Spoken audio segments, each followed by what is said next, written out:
When a country lives beyond its means, it has to live beneath its means. There is a bit of payback. But if we did the right things, if we restored freedom, restored sound money, and went back to work, believe me, it wouldn't take long. We would be back on our feet in no time.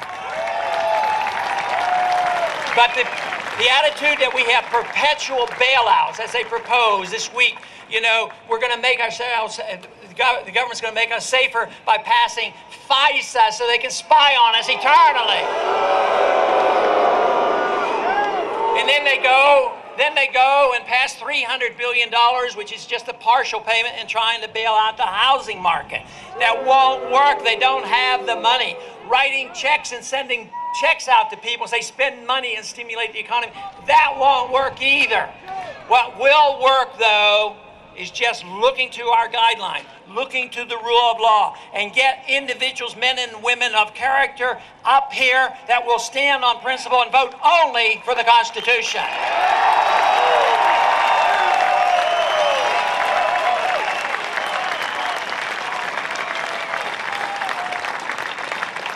One of the disturbing things that occurred during the campaign, and this did happen, you know, on occasion in the debates. There was one particular debate out in Iowa held by the taxpayers and also a Christian group. And I have rather strong identification with both, but I was excluded. And yet we did have a rally next door that was bigger than their rally, so we did all right. But I have come to the conclusion that there were some evangelicals that would not endorse the foreign policy of non-intervention. It was very disturbing to me to confront in an intellectual and a political way to take the position that it is my understanding of Christianity and what Jesus taught that we were never to go in the name of Jesus and start wars.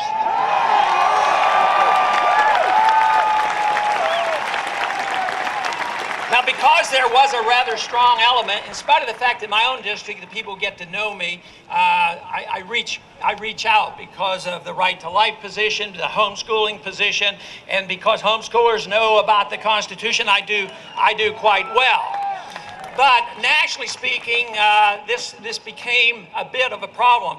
So I was very, very grateful when Chuck Baldwin went to work, because he had the credentials where he could go out and talk to evangelicals and explain the constitutional pro-American, pro-liberty position that we don't have to endorse preemptive war. Get our individual freedom and our right to life from our Creator, so it's the protection of liberty that we must have. Now, why so many people shun from this, liberals will shun from it because they're afraid that you might spend your money the wrong way and you might not take care of yourself. But in a free society, there should be a lot of responsibility. But on the other side of the aisle, the conservatives don't want you to spend your money because they're afraid you might spend it on gambling or something else. But sometimes people do. Sometimes when they have the freedom, some will do bizarre things in the name of religion. You might not like it, but so there's an element of tolerance that we might have. Some people may spend their money in a wasteful manner.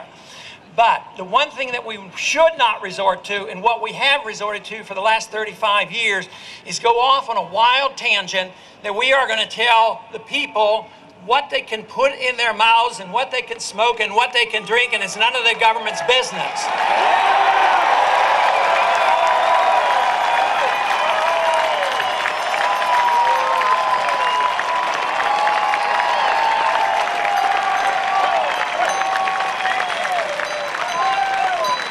We're at a point now where if you want to drink raw milk, you have to get permission from the government. I would think that you ought to have the right to drink raw milk if you want to.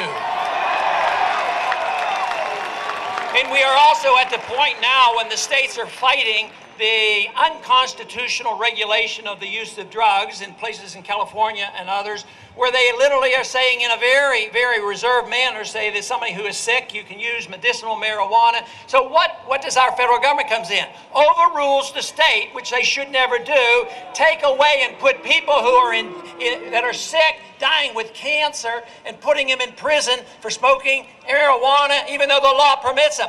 We don't need any of that.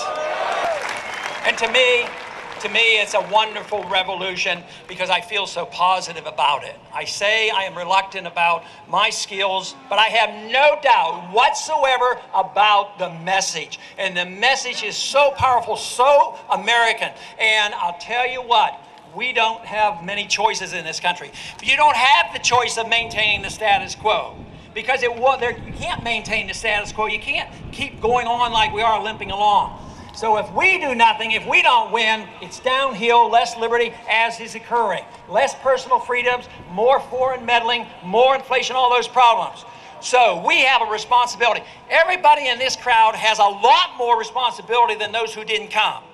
And remember, revolutions occur not by 51% of the population. They occur by 3 or 4 or 5%. And we have that number. Carry on. Thank you very much.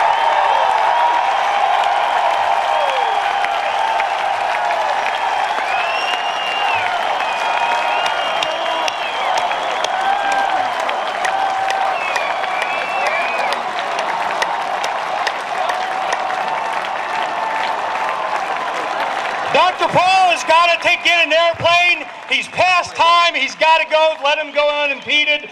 Thank you, Dr. Paul.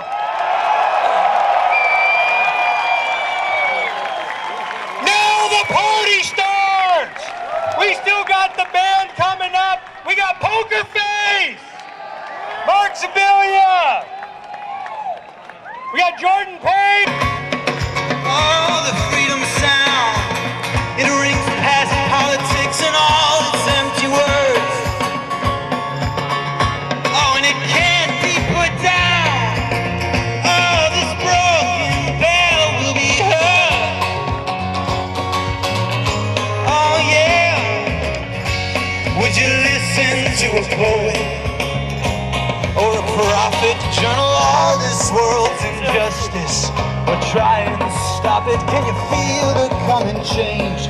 Though hell is here today, hope is on its way. It's good to be here in Washington. Yeah. Quiet on the set, they're always acting, keeping posture and poise. Oh, let's bring an end of the tyrants and the good old boys.